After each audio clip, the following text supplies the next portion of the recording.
Hey everyone, I'm back. So, I'm sorry I've been gone. It literally was just because of work. But I'm back, and let's get right to it. So, I've noticed videos lately that will cover things like A Bad Case of Stripes, that children's book about the girl who suddenly breaks out in colorful stripes and a lot of crazy body horror ensues. And it's a book that's meant for children. And I've also seen videos covering things like that episode of Teletubbies, The Lion and the Bear, which is oddly scary, even though it's meant for kids. And I wanted to do something similar to that, where I talk about some things that scared me when I was a kid.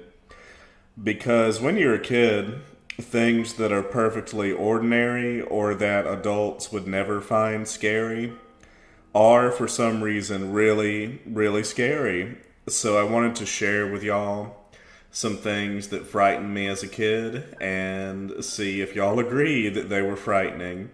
So let's get into it. So I wanted to start with just some random things that don't really fall into any specific category. The first thing would be the floor at the mall. I believe this was at Macy's or J.C. Penney's or Dillard's or something like that, where the floor, it was almost transparent looking. It was like a weird mirrored floor where it looked like to me as a young kid that you could fall into it, or at least that's what I thought. And being in the stroller as a little kid, you're so close to the ground, and it's almost as if what would happen if your parent lurched the stroller forward and you fell out on accident, obviously, and you did not just do a face plant but dove into the floor and disappeared forever. I know that one is extremely weird and silly, but that was something that scared me as a little kid, going to the mall with my mom or dad. And as a bonus, speaking of the mall, I also was scared of escalators, as I feel like a lot of kids were. The whole idea of your shoelaces getting caught in the escalator and the escalator eating you and grinding you up into a bloody mess. That was another fear, speaking of the mall. So the mall was kind of a death trap when you were a kid. So that is the first random thing that scared me. We'll just say the mall and all of its death traps. And then we have the next random thing that scared me, and that would be something I saw in a movie, specifically a Winnie the Pooh movie. So I don't know if y'all have encountered Winnie the Pooh, The Search for Christopher Robin. I'd be surprised if you haven't. But in that movie, for some reason, they decided to add some horror elements. And perhaps the most disturbing is the upside down rock. Look! The upside down rock. If you've made it this far, you're where monsters are.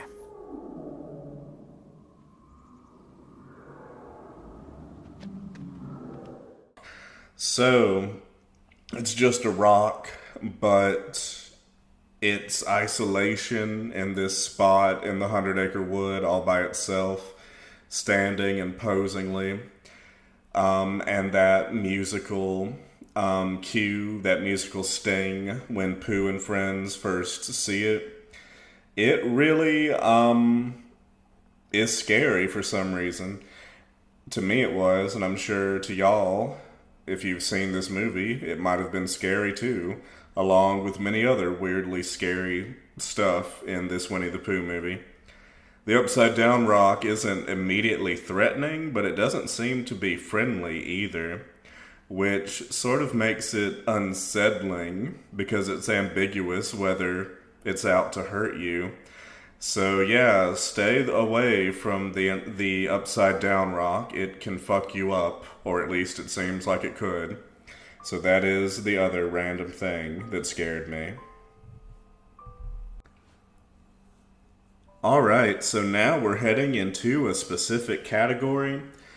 I want to talk about monsters that scared me as a kid. So, the natural place to start, I think, would be with the Monster Plantation, also known as the Monster Mansion, which it was renamed to relatively recently. So, this is a boat ride in Six Flags over Georgia. I am a Georgia native, and I have been on this ride as a child and as an adult, and let me tell you, I had a much better time as an adult. This thing scared the shit out of me. I have no idea why. Well, I think I do. The animatronics are pretty frightening. Even the quote-unquote friendly monsters intimidated me. And I don't think those boats are on any sort of track. I think it's literally just flowing water, so you bump really close into stuff. And I remember our boat when I was a kid bumping into that animatronic band, and just being that close to them, I think, is what did it for me. And I had my eyes shut basically the whole time, and I don't even remember the scary part of the ride where you go into the marsh. I probably blocked it out, or my brain did, for my own safety when I was a kid at least. But that was terrifying. The exit is terrifying, where there's this giant mouth that you go through, this giant monster mouth, as if you were being eaten, which is not fun, at least to a kid. So yeah, that attraction, one of my all-time favorites now, but I did not have a fun time when I was but a lad. The next thing that falls under monsters would be this book by Mark Brown, the author of Arthur, the Aardvark. So, for some reason, Mark Brown had an era he was going through where he wanted to scare the crap out of children. Or at least that's what happened to me when I read The Monster's Lunchbox. So this one, it's shaped like a lunchbox. It has a little Velcro fastener to it. So that's pretty fun and neat. But basically the premise of this book is you are among a group of children who have happened upon a monster's lunchbox, and you're looking inside. And the illustrations really got to me. They're quite surreal and grotesque. And they just are disturbing, or at least they were to me back then. And the most disturbing part is after you go through the lunchbox and see all the gross food items and what have you, you get to the final page, which is a monster mouth. And it's a mirror inside, and when you basically open the final page, it looks like the monster, it's a pop-up, and it looks like it's eating you because of that mirror. And that was freaky. And that was the page I was scared of the most, even though all the pages in the Monster's Lunchbox are pretty damn terrifying.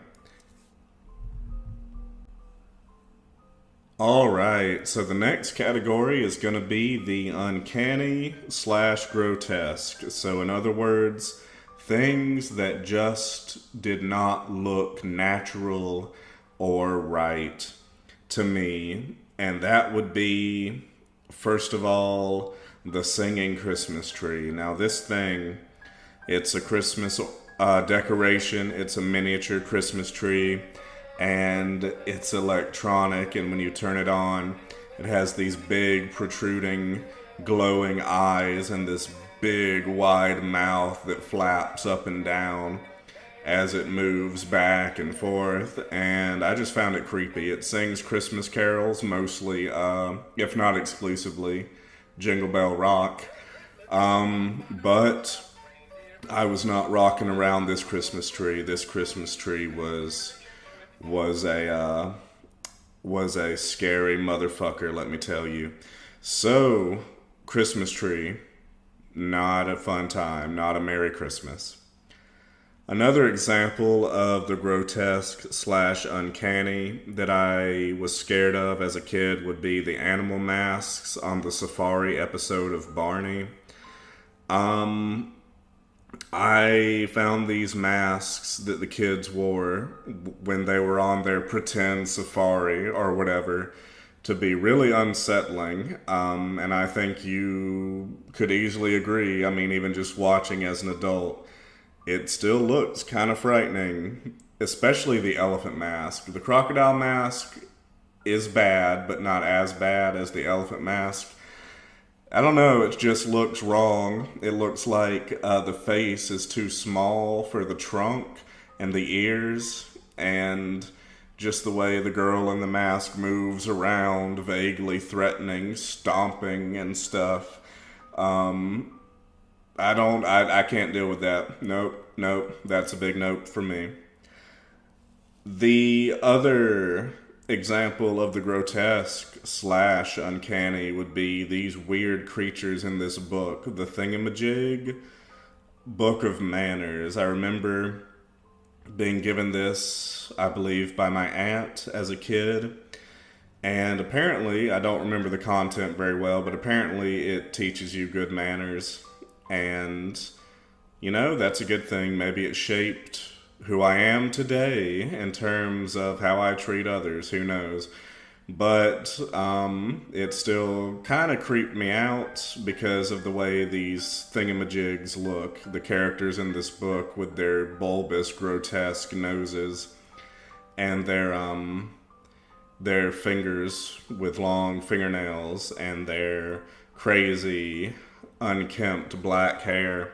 The whole idea is that they're messy and gross, I think, but they learn how to have good manners or something. But just the way they look is kind of disconcerting, or at least it was back then. All right, next up we have the next category, which will be body horror. So I don't know what it was, but I was quite disturbed by the idea of something foreign invading my body. So I have a lot of examples of this, probably more than any other category, but I really did not like Osmosis Jones for whatever reason. I remember my dad took us to the movie theater, and I had been apprehensive of Osmosis Jones just because of its content and the whole idea of sickness and disease and going inside the body. That really didn't sit well with me because I was a little hypochondriac, and I still am. But our dad took us, me and my brother, and we were going to go inside, but I heard a loud noise from a trailer, not even the movie itself. And I was like, nope. I noped out. I'm like, not going in there. So we ended up seeing Rat Race instead, which is not a movie for children. I don't really remember it. But they did sing All Star at the end, which me and my brother really enjoyed. But yes, Osmosis Jones was a no-no, although it is a favorite of mine nowadays. I really enjoy Osmosis Jones. Body Wars at Epcot. Gosh, I wish they would go ahead and replace Wonders of Life at some point, but that's another video, and not horror related. But Body Wars did scare me as a kid. I have no idea why, except that it also had to do with going inside of the body. and that whole idea of one's body being invaded by anything, viruses, miniature humans. It really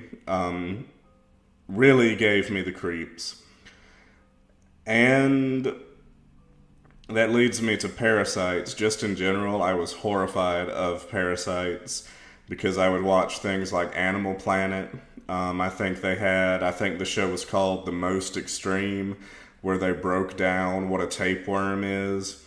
I also watched this show on TLC, Mostly True Stories, Urban Legends Revealed, and they had an episode that featured a tapeworm in a diet pill. So tapeworms specifically terrified me. The whole idea of something living inside of you, feeding off your food, and basically draining you of life until it kills you. That really was horrifying. And I had a phase where I was very careful about what I ate because I'm like, oh no, what if I get a tapeworm? But now I realize that was very irrational. But yeah, parasites, tapeworms were really bad. And that leads me to the next thing, which would be this weird Crocodile Hunter parody that was on the radio show John Boy and Billy. Uh-oh. Right into the rock scorpions. Ow! Ooh. Blimey! That scorpion acid makes me feel all wiggly inside. Oh, and here comes the chupacabra. I should probably get up and run for my life. I should, but the acid is making my body the consistency of tapioca pudding. Just perfect. The chupacabra has sunk his fangs into my flesh. He's chugging the rapidly dissolving contents of my body like I was a big juice bag. Maybe I can scare him off by waving my wobbly jello-like arms at him. Go on! Beat it! Oh no, here comes a goat. I hope he hits the chupacabra and not me. Why, in my present state, I'd pop like a tick. Somebody get a sponge. Tune in again next week for another episode. So I don't know what it was, but the way it described this parody of Steve Irwin getting hurt by these animals in these really disgusting, grotesque ways, it really disturbed me because I don't know, he would just be he would get very sick, he would sound very woozy, and there were these squelching, squishing sound effects, and I'm like, I'm hearing this man deteriorate before my ears because I was listening, and my imagination filled in a lot, and yeah, that Crocodile Hunter parody was rough. And I assume they've stopped doing it in the wake of Irwin's death 20 years ago at this point. But yeah, that was also quite disturbing for me. And I don't think my parents ever realized it, but it was freaky. The idea that these animals could dissolve your flesh or what have you. I also was kind of freaked out by the Nutty Professor. I have no idea why that is, except that it involved someone's body being invaded or someone inhabiting someone's body, in this case Buddy Love, being inside of Sherman.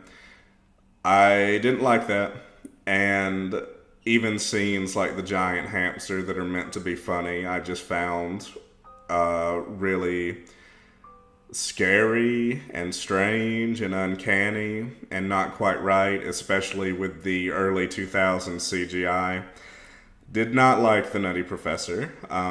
Nutty Professor 2, to be specific. My grandma took me to see it when I was like 6 or so in theaters, and I think that might have been a mistake because it was not fun for me. It just sort of creeped me out. the whole idea of Buddy Love being something inside of Sherman. And then there was Flubber. I watched this at my grandparents' a lot. The only scene that really freaked me out was the final scene, or I think it was the climax, where the bad guy, the Flubber, shoots into his mouth, and then it wiggles around inside of him and then shoots out of his ass. And then he falls over. I think he just faints, but I think my mind, when I was a kid, assumed that he died, which made it much worse. But, yeah, Flubber was also an instance of body horror that really got to me, even though it seemed so innocent, because it was supposed to be funny, right? Alright, guys, now we're on to the final category before I do a little bonus at the end. So the final category is adult things I should not have watched. So naturally there is The Exorcist. I was fascinated with this movie as a kid, and today it's probably my favorite movie, if you couldn't tell from a few previous uploads. But I think I was first exposed to its existence on Bravo's 100 Scariest Movie Moments. I think that's when I first saw the trailer with the flashing lights. I think hearing them discuss it is what gave the celebrities discussing it. I think that gave me an idea of what it was about for the first time. And yeah, I probably shouldn't have been watching that show, but I guess it happened to be on. And I didn't watch the movie until years later. I can't even remember the first time I watched it all the way through. But I eventually did watch it. And the funny thing is, I was only terrified of it when I hadn't watched it, when I watched Bravo's 100 Scariest Movie Moments. That's what did it for me. That and the trailer and things like the Fear of God documentary, which I think I watched before watching the actual movie. But just these little glimpses into it, I think were worse than the movie itself. And I remember staying at my grandparents', and I think I'd recently seen a clip or a trailer or something, and I ended up staying up all night because I was so scared by it, and getting up at an absurd hour, like 5 or 6 in the morning, and seeing my grandpa leaving for work, and talking to him briefly, and him wondering why I was up so early. So yep, that really was something I probably shouldn't have watched. That Exorcist material. But I mean, it ended up being one of my favorite movies of all time. So hey, something good happened from it. I found an amazing movie, so that's good at least. And I went on Snopes a lot as a kid. I know that nowadays it's mostly associated with politics and what have you. But I found some, back then, I don't think it was, in the early 2000s or what have you, early to mid 2000s. I remember saying, stuff about Obama and Hillary on there around 2008 or what have you. But I'm mostly stuck with looking at other pages, the non-political pages where they just discuss basically urban legends, and chain letters that get sent to them, asking if what the chain letter is talking about is true.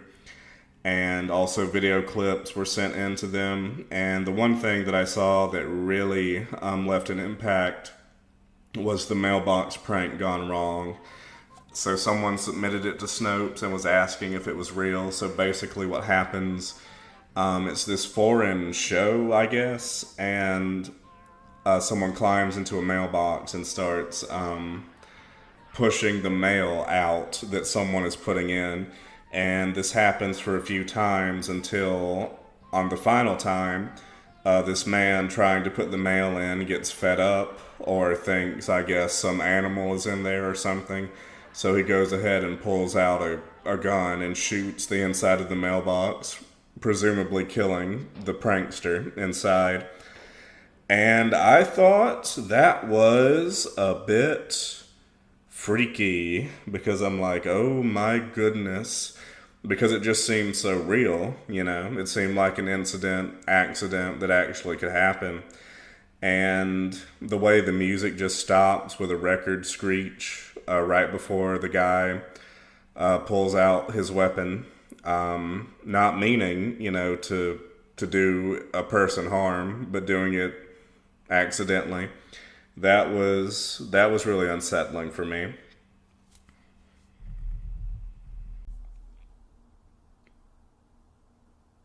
Alright guys, and last but not least, I have a little bonus, and I mentioned this because I have not been able to find reference to this anywhere online, but when I was with my family on a trip to Florida, we stopped by this rest stop, and they had books on sale, and I begged to get this book about nightmares is what it was about. It was about nightmares, and it was about things like a cockroach that might climb into your bed, or a cat that is sitting on your chest, and in your dream you think it's some big furry monster or something like that.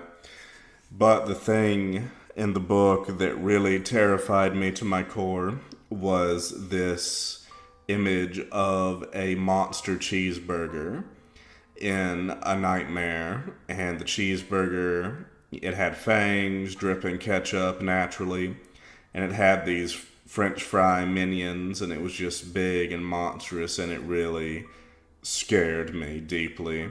So much so that my parents had to put the book on top of the fridge, and even then I would creep around the fridge looking up at it nervously. And as such, they eventually threw that book away, and I wish they hadn't, and they wish they hadn't, because now we cannot find any reference to it.